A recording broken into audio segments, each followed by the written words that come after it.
So I figured I'd step through my new ideas.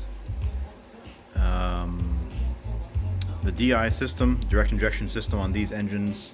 I've upgraded the high pressure pumps, so these guys. And I'll also have upgraded the low pressure pump with this next go around, but still there's fueling limitations, the fuel injectors themselves, which are these guys right here. You really can't find anything bigger than the stock RS4 injectors that are commonly available.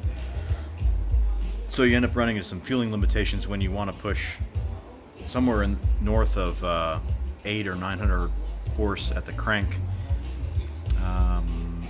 There's a lot of different ways to try to solve that limit. My goal here is to keep a factory-looking system from the top, but leverage the space that I had at the bottom. So the factory manifold has this two-piece, it is a two-piece manifold, top half, and then there's this bottom plenum belly. So I unbolted that guy just to see what kind of room I have under there. You can see there are those bell mouths into each of the intake ports. But what I think I'll be able to do is I'll be able to design a new one of these guys, this bottom pan. So I have a buddy that will 3D scan this piece. He'll also 3D scan this guy, the upper half of the manifold. And with those scans, I'll be able to design a lower piece that will retain all of the factory mounting holes and this gasket surface. So it'll bolt right up to the bottom of the top half of the manifold, and it will have a fuel rail, actually two fuel rails, one running right along here and one running right along here, that feed individual shower head style fuel injectors, that each injector will spray essentially a shower head mist of fuel up into each of the intake ports. This approach is used on a lot of sport bikes, Ducati in particular, so I've got some injectors actually ordered that have been used on Ducatis. They're about 500 cc's per minute at maybe about 50 psi fuel pressure. So long story short, those injectors should easily handle the fuel delivery, the additional fuel delivery that I'll need or that I'll want.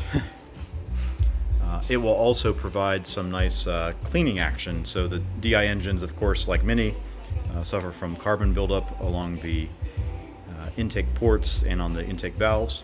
So this secondary injection system will help to mitigate those issues, while also addressing any of the DI fuel system limitations. So more design to do, 3D scanning to do.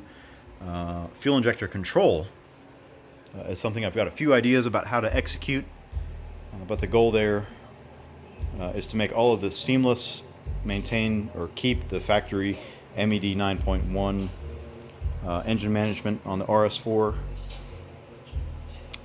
and when the engine's back in the engine bay, it will still look stock, and when I get in the car and drive it, it will drive stock, with the exception of 3 or 4 times more power. That's always fun. So more to come there. But as I refresh the engine, I'm coming up with new ideas that I don't need any more new ideas because I'm running out of time. But this will be fun.